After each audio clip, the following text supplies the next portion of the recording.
You want to make sure you secure your loose objects, cut down any hanging tree branches, and always make sure to know your tornado safe space. We are looking for the risk of severe weather on Tuesday morning from 7 a.m. to noon here. Now, this is a boom or bust scenario, meaning there's going to be a cluster of thunderstorms that passes somewhere between New Jersey and Virginia.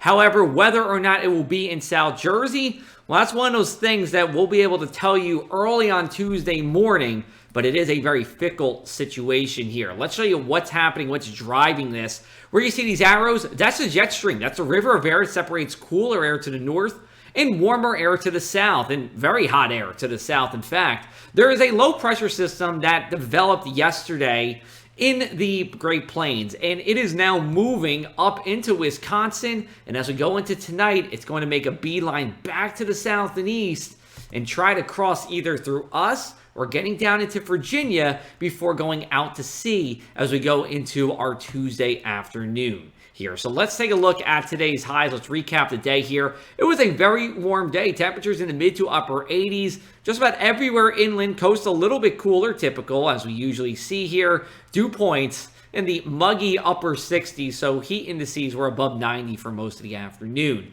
Let's take a look at our futurecast here. Now, this is one computer model run. This is from the graph model. We are clear, mainly clear, as we go into our Monday night here. Tuesday morning, even looking okay, but you see that massive thunderstorms to our west. That will be passing our way as we get towards 9 a.m. Now, notice how it's just plain rain for us. That's good news, but go forward a little bit. That would bring damaging winds, perhaps a tornado, and hail, along with flooding rains around noon. But it gets out very quickly after that by 2 o'clock. You already see we're drying out and clearing out, and we will have a nice Tuesday afternoon here, and that continues into the evening and into the overnight hours as well. Travel plans could be impacted if this comes through.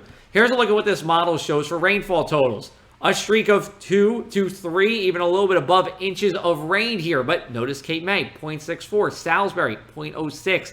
This is going to be, again, a fickle situation. If this goes 100 miles to the south, and it very well could, well, we're going to be talking about less than a half inch of rain as we go into our Tuesday and just some plain rain showers. Here's another computer model. This is for noon on Tuesday. Notice for us, just some plain rain, but that heaviest rain where you would see that severe weather is in the Delmarva Peninsula and in Virginia here. This storm already has seen a good amount of wind and hail damage in the Great Plains. So this has a history of producing severe weather. If we are caught in a tornado, you want to make sure you get inside. That's number one. And when you're inside, there are a few places to go to. You want to get away from windows and into the center, or as close to the center of your house as you can get. Apartment as well. Closet's always great, being that sometimes it's doubly landlocked from any windows here.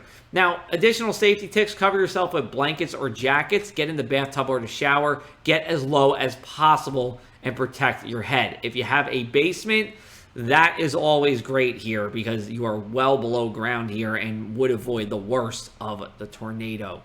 Hopefully you don't get to that as we go into tonight. So for tonight, mid to upper 60s for high temperatures, thickening clouds. We'll start off mainly clear, with that mostly cloudy by sunrise here. And then Tuesday, we're watching these storms from 7 a.m. until about noontime. And then we're turning partly cloudy and actually turning less humid as we go into our Tuesday afternoon. Same story for the shore, except that window's probably going to be confined to 8 a.m. to noon. Again, not indefinite, but something we are monitoring very closely here at the Press of Atlantic City. For Tuesday night, we'll be in the 60s again. It'll be a typical mid-June night here. Winds will be out in the north, so will be some drier air. And let's take a look at our futurecast as we go deeper into the week here. We are talking about winds that do turn onshore as we go into our Wednesday here. We're going to stay pretty dry Wednesday and even into Thursday morning.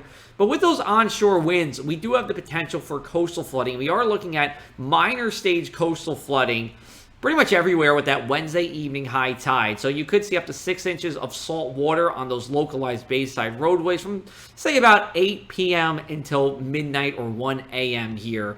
It will be fairly limited. We see this about 24 times a year. Here's a look at your inland 7-day forecast. Wednesday, a dry day. We do have to watch for that coastal flooding. Watching for some severe storms during the morning on Thursday. I do believe we are going to be mostly okay, though. Strong storms possible again on Friday as 2 cold fronts pass through. And then that just sets up a very nice weekend. Plenty of sunshine, low humidity. if we didn't have Friday, this would definitely be an A in our Shore Summer Weekend Report Card. If you check out our website, you can see my reasoning behind last weekend's summer grade, which was a B. We'll be back with you as we go on throughout the night into Tuesday morning with more updates. Follow me on social media or our website for the latest.